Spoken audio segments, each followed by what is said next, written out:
Kunci kalau nggak ada giginya ya nggak kebuka. Giginya itu apa? Ya ibadah. Kalau sudah la ilaha illallah Muhammadur Rasulullah, sholat. Kalau sudah la ilaha illallah Muhammadur Rasulullah, puasa, bayar zakat, haji dan umrah, berjihad. Jangan aniaya orang, jangan zolimi orang. Bukan mantra bim salah bim abrakadabra, la ilaha illallah Muhammadur Rasulullah, mabuk, la ilaha illallah Muhammadur Rasulullah, itu namanya munafik. Lain di mulut, lain di hati. Orang munafik di mana letaknya? Innal munafiqina fid darkil asfal. Orang munafik itu pada level terendah minan nar, dari api neraka. Fid darkil asfali minan nar. Ini neraka itu pintunya ke atas, apinya di bawah, yang paling panas keraknya di bawah. Itulah tempatnya orang yang lain di mulut, lain di bibir, lain di hati, lain cakap, lain perbuatan. Nah, jadi kita amalkan aja ajaran Islam ini, maka Allah Subhanahu wa taala memberikan janji kepada kita. Wasari'u ila maghfiratin min rabbikum wa jannatin 'arduha as-samawati wal ardu u'iddat lil muttaqin. Wasari'u, bersegeralah, cepat, jangan tunda. Ila maghfiratin, kepada ampunan Allah, taubat. Nantilah, nunggu tua dulu lah, nunggu pensiun lah, nunggu buat rumah lah, nunggu anak kuliah lah, enggak bisa gitu. Wasari'u, bersegera. Wasari'u ila maghfiratin min rabbikum wa jannatin, bersegera berlomba-lomba untuk dapatkan surga Allah. Arduhas samawati wal ard, luasnya seluas langit dan bumi. Untuk siapa? U'iddat lil muttaqin, yang dijanjikan Allah untuk orang-orang yang bertakwa. Takut zina bukan karena polisi, takut pacaran bukan karena ayah, takut selingkuh bukan karena suami, tapi takutnya karena Allah. Makanya di antara doa, Allahumma qsim lana min khasyiatik, tanamkan rasa takut dalam hati kami, ma yahulu bainana wa baina ma'asik. Dengan rasa takut itu membuat kami tidak jadi melakukan perbuatan maksiat. Niatnya ada tapi tak jadi. Kita sama berdoa, mudah-mudahan kita termasuk yang mendapatkan janji Allah, dan kita istiqamah, beramal soleh, beriman, berzikir, istiqamah, menyebarkan ilmu, mendidik anak soleh, mewakafkan mushaf dan kitab-kitab Islami, membangun masjid, membangun rumah untuk asrama, kos-kosan untuk anak-anak tidak mampu, mengalirkan air, memberikan sedekah, membaca Al-Quran, bersegera, tidak menunda-nunda amal. Mudah-mudahan kita termasuk orang yang minalladzina yastami'una al-qawla fayattabi'una ahsanah. Jadikan kami orang-orang yang mendengarkan ucapan yang baik lalu mengiringinya dengan amal yang baik. Allah marzuqnal istiqamata ala syari'atil gharra wa tariqatil bayda. Berikan kami istiqamah dalam iman dan Islam. La tada' lana dzamban illa ghafartah, ampunkan dosa kami, wala dainan illa qadaitah, tolong lunaskan hutang piutang kami, bantu kami supaya lunas dari hutang piutang riba ya Allah. Wala maridan illa syafaitah, sembuhkan penyakit kami, saudara kami, orang tua kami, sahabat kami, anak kami, kawan kami, jamaah kami yang sakit, angkat penyakitnya. Saudara kami, guru kami, orang tua kami yang sudah mendahului kami, Allahumma ighfir lahum warhamhum wa'afihim wa'fu anhum. Allahumma jma'na ma'al habibil mustafa fi jannatikal ula, masukkan kami ke surga bersama Rasulullah SAW. Waktu bis salihati amalana, tutup umur kami dengan husnul khatimah. Wa sallallahu alaihi wasallam Muhammad wa ala alihi wasallam, walhamdulillahi rabbil alamin. Tema kita malam ini adalah cara mendapatkan janji Allah Subhanahu wa taala. Selalu kita selesai azan, menjawab azan, kita tutup dengan doa wasilah. Allahumma rabb hadhihi ad-da'wati at-tammati was-salati al-qa'imah. Ati sayyidana Muhammadan al-wasilata wal fadilah wasyarafa wad darajatal 'aliyata ar-rafi'ah wa ba'athu Allahumma maqaman mahmudan alladhi wa'adtah. Ditutup dengan innaka la tukhliful mi'ad. Engkau tidak ingkar janji ya Allah. Jadi Allah kalau sudah dia berjanji, maka Allah tidak akan ingkar janji. Kalau kita merasa kenapa kita belum mendapatkan, jangan salahkan Allah. Kita yang belum cukup syarat untuk mendapatkan janji Allah Subhanahu wa ta'ala. Poin yang pertama, janji tentang kehidupan di dunia ini. Kenapa muslim itu miskin, susah, melarat, negara berkembang, negeri ketiga, negeri yang kumuh, berapalah yang maju, itu pun karena minyak. Adapun yang lainnya, kalau sudah sebut negara Islam itu susah, perang dan lain sebagainya. Maka kita bisa kita lihat dalam surat An-Nahl ayat 97. A'udzubillahi minasyaitonirrajim. Man 'amila shaliha, siapa yang beramal saleh, min dzakarin aw untha, laki-laki atau perempuan, wa huwa mu'minun, dia beriman, falanuhyiyannahu hayatan thayyibah, dia akan kami berikan kehidupan yang baik. Jadi kalau kehidupan kita sekarang kurang baik, berarti ada dua kemungkinan. Kemungkinan yang pertama, ya kita tidak beramal soleh. Kemungkinan yang kedua, kita beramal soleh tapi tidak beriman. Makanya selalu bersanding dia, innal insana lafi khusr, manusia itu rugi, illal ladzina amanu, beriman. Setelah itu, wa amilus solihati, amal soleh. Iman, keyakinan, sifatnya di dalam, motivasi, semangat, tidak kelihatan. Sedangkan amal soleh, action, gerakan, etos kerja. Ada orang yang etos kerjanya mantap, tapi dalamnya kosong. Akhirnya gaji yang didapatkan itu ya untuk foya-foya, mabuk, sakau, pacaran, seks bebas, LGBT. Akhirnya kesepian di dalam keramaian. Angka bunuh diri tinggi, stres, depresi, anxiety, bunuh diri. Apalah artinya itu? Maka tidak bahagia, tidak hayatan thayyibah. Mungkin negara maju, Amerika, Eropa, Jepang, Korea, tapi angka pembunuhan, nyetir sambil mabuk, kemudian hidup kesepian, atau kelihatannya beriman, masjidnya, sholatnya, jamaah hajinya, tapi susah. Kenapa? Karena tidak ada etos kerja. Nah ini jadi, saya jumpa dengan salah seorang diplomat kita yang kebetulan bekerja di KBRI, Kedutaan Besar Republik Indonesia di Kuba.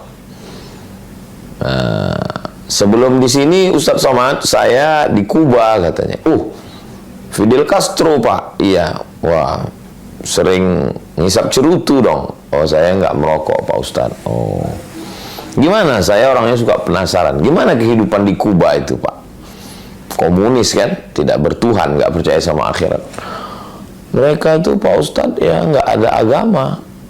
Tapi kita kalau menjalankan agama nggak dilarang. Ada masjid di Kuba, ada Pak Ustadz. Boleh kita melaksanakan ibadah, tapi mereka nggak. Bagi mereka ya hidup, habis itu mati, dia meninggalkan sesuatu, dikuburkan rame, itu orang sudah baik. Apa kesan Bapak selama tegas di Kuba itu?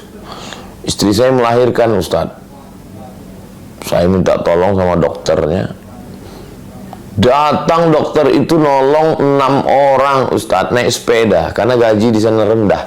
Berkeringat-keringat itu dokter naik sepeda untuk menolong proses persalinan istri saya. Kemanusiaannya tinggi sekali Ustadz. Kenapa mereka punya kemanusiaan yang tinggi ya?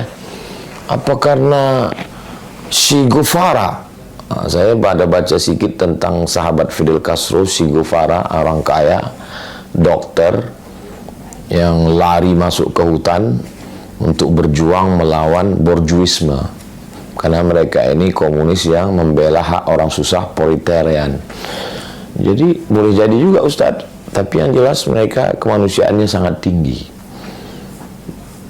Coba kita bandingkan, mungkin oknum ya, tidak semua, dokter yang malpraktek, ikut membantu aborsi, ketika tertangkap di lantai rumah ternyata banyak janin-janin,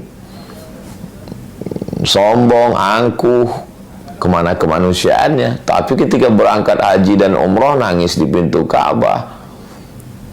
Jadi agama itu hanya untuk pembenaran. Saya tidak mengeneralisir kasusnya semua, terjadi dalam beberapa orang. Ya dia anggap ini dunia untuk cari duit, halal haram, hantang kromo, bantai saja, riba, sudi, sikut sana, sikut sini, hantam sana, hantam sini. Setelah dapat duit, pergi ke Makkah, nangis di pintu Ka'bah, selesai. Enggak bisa begitu. Itu kedunguan yang dijadikan agama. Maka kata Syekh Muhammad Al-Ghazali, saya khawatir ada orang dungu, lalu ketika dia beragama, kedunguannya dijadikannya agama. Makanya standar keberagamaan kita itu adalah ati Allah wa ati Rasul, ikut Allah Al-Quran, wa ati Rasul, ikut Rasulullah SAW. Sunnah Nabi, kalau tidak paham, tidak ngerti, ikut al-ulama. Teknisinya itu ulama. Al-ulama warathatul anbiya. Jadi kalau mau bahagia, syaratnya hidup di dunia ini nggak banyak-banyak. Man amila salihan, amal soleh, min zakarin, laki-laki, au unsa, perempuan, wa huwa mu'minun, beriman kepada Allah. Jadi kalau dia semangat kerja, masuk kantor, disiplin, nggak korupsi, nolong orang, nah itu adalah tidak hanya sekedar kemanusiaan macam orang komunis yang di Kuba, tapi ada kehidupan nanti di akhirat. Jadi tidak sesingkat, sependek ini hidup ini. Hidup habis itu mati, tidak. Ini hanya sebagai stasiun. Ini hanya perjalanan pendek. Nah, inilah Islam. Nah, ini untuk yang zahirnya. Lalu bagaimana dengan janji Allah untuk yang batinnya? Bisa dilihat dalam surat Ar-Ra'd ayat 28. Ala bidzikrillahi tatma'innul qulub. Dengan banyak berzikir mengingat Allah, hati menjadi tenang. Apa yang paling jahat di badan kita ini? Yang paling jahat di badan kita kolesterol, apalagi gula, apalagi asam lambung, apalagi asam urat. Bukan. Yang paling jahat adalah pikiran. Nanti kalau begini, tekanan segala macam, akhirnya naik asam lambung, naik asam urat, naik diabetes, gula, naik kolesterol. Makanya orang gila sehat. Kenapa orang gila itu sehat? Ya karena dia nggak mikir. Makan tidur, lebih sehat dia dari kita. Nah, jadi janji Allah Subhanahu wa taala, ala bi dzikrillah tatmainnul qulub. Dengan berzikir hati akan menjadi tenang. Jadi ketika pikiran kita ini banyak, kita memikirkan sesuatu yang tidak mestinya kita pikirkan. Nanti kalau begini akan begini, ini akan begini, padahal tidak separah itu, tidak sedahsyat itu. Jadi ya kita berusaha, berikhtiar, beramal, beriman, tawakal, berdoa, serahkan pada Allah. Habis itu, ala bidzikrillah, ingat Allah, subhanallah, alhamdulillah, subhanallah, alhamdulillah, la ilaha illallah, Allahu akbar, la ilaha illallah, Allahumma sholli ala sayyidina Muhammad. How you can stop your mind? Bagaimana Anda menghentikan pikiran Anda? Menghentikan pikiran nggak bisa. Tangan ini dihentikan, oke, bisa. Mulut ini dihentikan, tapi menghentikan pikiran. Makanya kata Habib, banyak-banyak sholawat ya. Itu sebenarnya adalah, apa kata Kiai? Banyak-banyak tawassulan ila hadratin Nabil Mustafa Al-Fatihah, ila Syekh Abdul Qadir Al-Jilani Al-Fatihah, Syekh Bahauddin An-Naqsyabandi Al-Fatihah. Sebenarnya baca istighfar banyak-banyak, sholawat banyak-banyak, Al-Fatihah banyak-banyak, Allah 5.000. Itu sebenarnya untuk mengalihkan konsen dari ini ke sini. Karena nggak selesai dengan ini, nggak selesai masalah hidup ini dengan ini. Maka janji Allah, kalau kau berzikir, hatimu akan tenang. Kenapa saya belum tenang? Ya karena nggak berzikir. Coba beli tasbih digital itu di jalan, sambil nyetir, sambil bawa motor, Allahumma sholli ala sayyidina Muhammad. Itu nggak terasa tuh, 100, 200, tiba-tiba udah 1000. Rupanya sehari itu kita udah berselawat 1000. Daripada ngomong nggak sentuh arah, daripada scroll. Nah, lalu kemudian yang berikutnya, poin yang ketiga, hidup ini dua, zahir, amal soleh, iman, batin, hati tenang. Udah. Terus apalagi fase, proses, level yang akan kita jalani? Mati.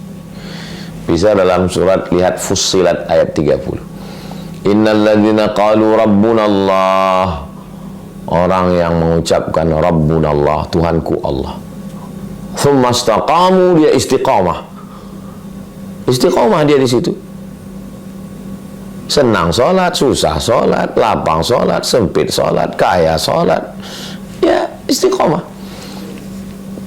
Tatanazzalu alaihimul malaikah, turun malaikat. Waktu sakratul maut itu turun malaikat. Apa kata malaikat? Alla takhafu, jangan kau takut. Wala tahzanu, jangan kau sedih. Ini janji Allah nih. Ternyata orang yang mau mati itu ada dua perasaan. Perasaan yang pertama takut. Takut sakratul maut, takut mungkar nakir, takut pertanyaan, takut azab kubur, takut hari kiamat, takut titian siratal mustaqim, takut hisab, takut masuk neraka. Janji Allah, kalau kau istiqamah, alla takhafu, jangan takut. Yang kedua, sedih. Sedih meninggalkan istri, sedih meninggalkan anak, sedih meninggalkan jamaah, sedih meninggalkan rumah, sedih meninggalkan mobil, motor, harta, kawan-kawan semua. Kata malaikat, wala tahzan. Setelah itu hilang takutnya, hilang sedihnya, ditanamkan kebahagiaan. Wa absyiru, berbahagialah. Wa absyiru bil jannati allati kuntum tu'adun. Berbahagialah engkau mendapatkan surga yang dijanjikan Allah Subhanahu wa taala. Ini janji Allah. Sebetulnya hidup kita itu kan nggak banyak, cuma 3 aja. Hidup sekarang di dunia, mau senang, mau bahagia, amal soleh, beriman. Kemudian hati tenang, zikir. Matinya husnul khatimah, istiqamah.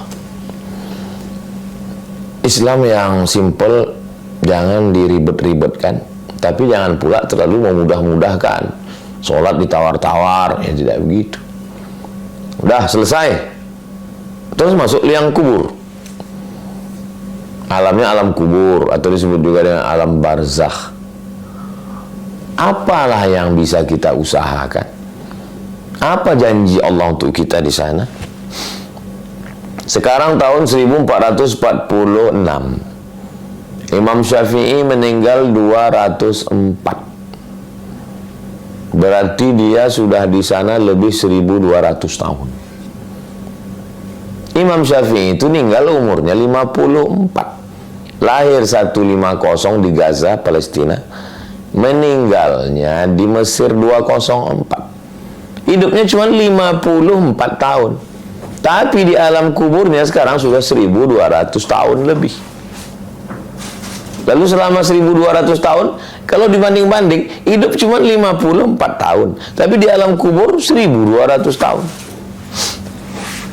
Apa yang perlu kita siapkan? Setiap detik di dunia ini, tik, tik, tik, tik, tik, tik. Tidak pernah dunia ini kosong dari orang menyebut Syafi'i. Tik, tik, tik, tik. Syafi'i, Syafi'i, Syafi'i, Syafi'i, Syafi'i, Syafi'i. Ini sekarang nih, berapa orang yang menyebut qala al-Imam Syafi'i di Mesir, di Jawa, orang baca kitab Syafi'i. Maka kalau mau kita punya investasi yang tidak putus adalah ilmu pengetahuan, ilman 'allamahu wa nasyarahu. Makanya jangan heran di zaman penjajahan, zaman sulit, zaman payah, kok Mbah Hashim punya pondok. Ini pondok Mbah Hashim Tebu Ireng, ini pondok Mbah Wahab Tambak Beras, ini pondok Mbah Bisri Sansuri, ini pondok Darul Ulum. 4 pondok besar di kota yang sama, di Jombang. Kan kalau berpikirnya sekarang, kalau orang mikir sekarang aja, sekarang, ya udahlah, udah selesai lah itu udah. Zaman dulu, zaman penjajahan, susah. Karena mereka mikirnya bukan saat itu, mereka mikir apa yang mengalir untuk saya, dan ke-4 pondok itu mengalir untuk ulama-ulama itu luar biasa. Cara berpikir mereka itu luar biasa. Syekh Sulaiman Tunuhan dari Turki sudah meninggal dunia. Sekarang lebih dari 150 negara ilman 'allamahu wa nasyara. Saya enggak kiai Ustaz, saya enggak ulama. Ya, datang ke pondok, tanya, "Yai, berapa di sini anak yatim, fakir miskin, duafa yang bisa saya bayarkan uang sekolahnya setahun, 2 tahun, 3 tahun, 5 tahun?" Dia akan tamat, dia akan jadi kiai, dia akan jadi ulama, dia akan mengajar. Kita dapat amal jariahnya. Belikan beras, buatkan sumur bor, mengalir. Yang menyampaikan ini siapa? Nabi Muhammad SAW. Sahih hadisnya Ustaz. Sahih. Di mana? Dalam Sunan Ibnu Majah. Ilman 'allamahu wa syara wa nasyara. Imam Hanafi, Imam Maliki, Imam Syafi'i, Imam Hanbali, Imam Ibnu Hajar Al-Asqalani, Imam An-Nawawi, Imam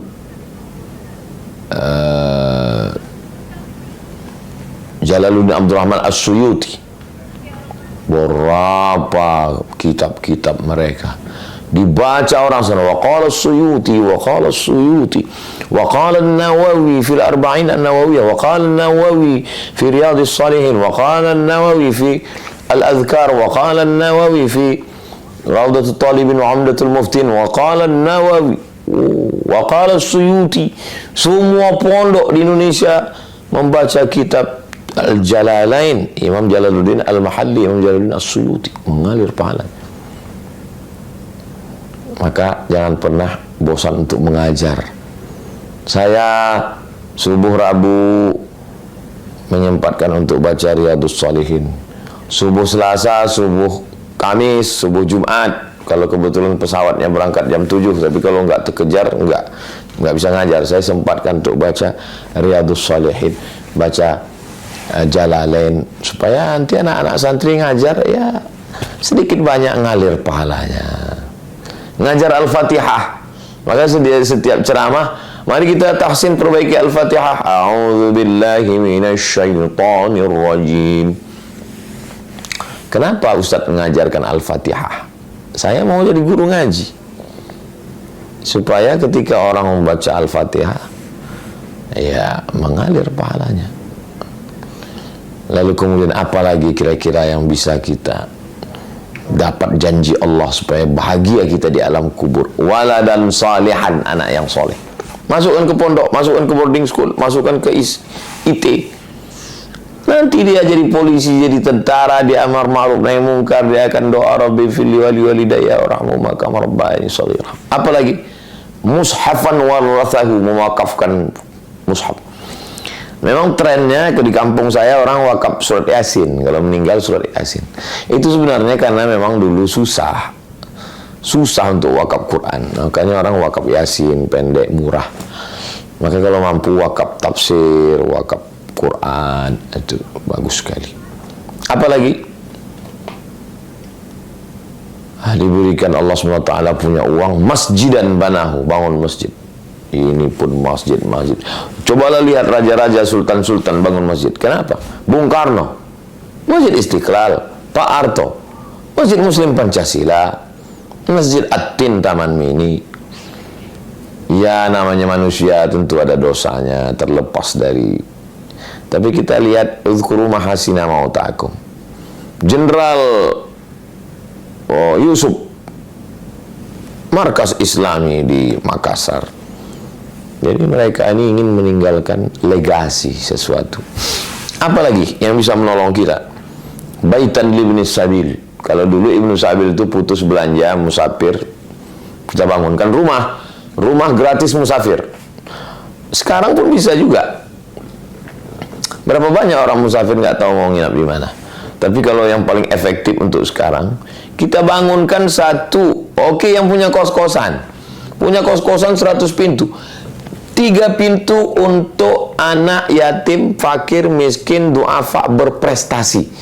Cerdas anak ini, di pondok hafal Quran, tapi bapaknya susah, nggak ada uang. Di kampus dia gratis memang. Makanya banyak yang tinggal di masjid, jadi imam, mulia, berakhlak, mereka mujahid luar biasa. Tapi berapa masjid yang sanggup nampung? Kadang diusir. Saya kasihan dengan adik-adik kita. Jadi yang kaya-kaya kalau dia punya itu bangunan untuk orang bisa belajar, luar biasa. Kemudian nahran ajrahu, mengalirkan sungai. Apa maksud mengalirkan sungai? Menyediakan persediaan air. Kalau tempat kita sekarang buat sumur bor.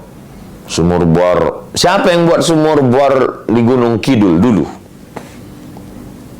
Itu kan yang membuat sumur bor di Gunung Kidul itu kan Romo Mangun, pendeta. Beliau membuat itu karena kemanusiaan. Lalu kemana orang Islam? Kenapa nggak buat sumur bor? Dengan buat berapalah modal sumur bor? Kalau di tempat saya buat sumur bor nggak sampai 5 juta. Anak-anak bisa mandi, bisa wudhu, bisa sholat, bisa minum, filter air dan lain sebagainya, persediaan air. Kemudian shadaqatan akhrajaha fi sihhatihi wa hayatihi talhaquhu ba'da mauti.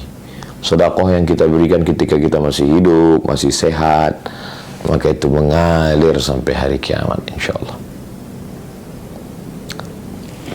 Itu beberapa sekelumit dari janji Allah Subhanahu wa taala kalau kita. Jadi yang saya sampaikan ini secara umum saja, dari mulai proses kehidupan sampai kepada qalbu, sampai kepada mati dan apa setelah mati.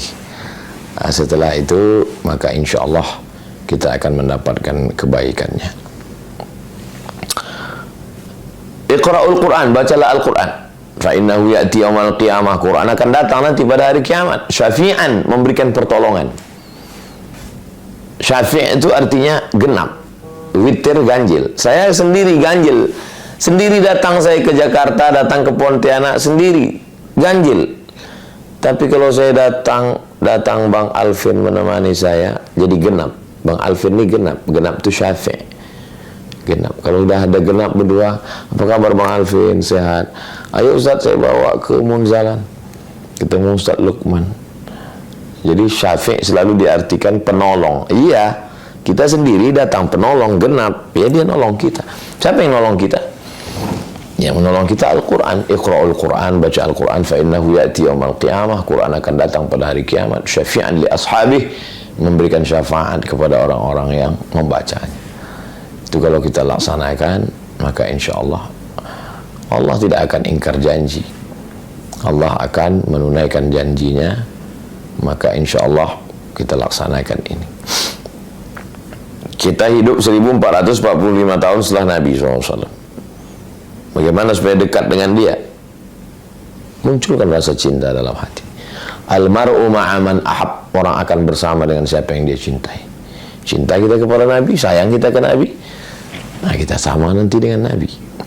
Doakan Bapak Ibu, abang kakak adik, encik puan tuan kawan sahabat jamaah semua, doakan supaya Ustaz Somad bisa dekat dengan Nabi Muhammad sallallahu alaihi wasallam.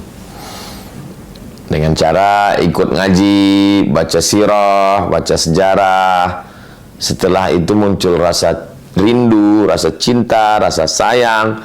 Kalau sudah sayang, berkorban. Kalau sudah sayang, menjaga warisannya. Almar'u ma'aman ahab, orang akan bersama dengan siapa yang dia cintai. Itu janji Allah yang disampaikan oleh Rasulullah sallallahu alaihi wasallam. Lalu kemudian kita dijanjikan, man qala la ilaha illallah Muhammadur Rasulullah dakhalal jannah. Siapa yang mengucapkan la ilaha illallah Muhammadur Rasulullah dakhalal jannah, maka kita istiqamah ini. Istri la ilaha illallah Muhammadur Rasulullah, suami la ilaha illallah Muhammadur Rasulullah, anak la ilaha illallah Muhammadur Rasulullah, mantu la ilaha illallah, cucu la ilaha illallah Muhammadur Rasulullah. Aqidah, siapa yang mengucapkan la ilaha illallah Muhammadur Rasulullah dakhalal jannah, masuk surga. Janji Allah SWT. Masa iya la ilaha illallah Muhammadur Rasulullah masuk surga? Imam Ibnu Qayyim Al-Jauziyah ketika ditanya, apa iya Imam, siapa yang mengucapkan la ilaha illallah Muhammadur Rasulullah dapat kunci surga masuk? Ya, dapat kuncinya, cuman kuncinya belum ada giginya gitu. Kunci kalau nggak ada giginya ya nggak kebuka. Giginya itu apa? Ya ibadah. Kalau sudah la ilaha illallah Muhammadur Rasulullah, sholat.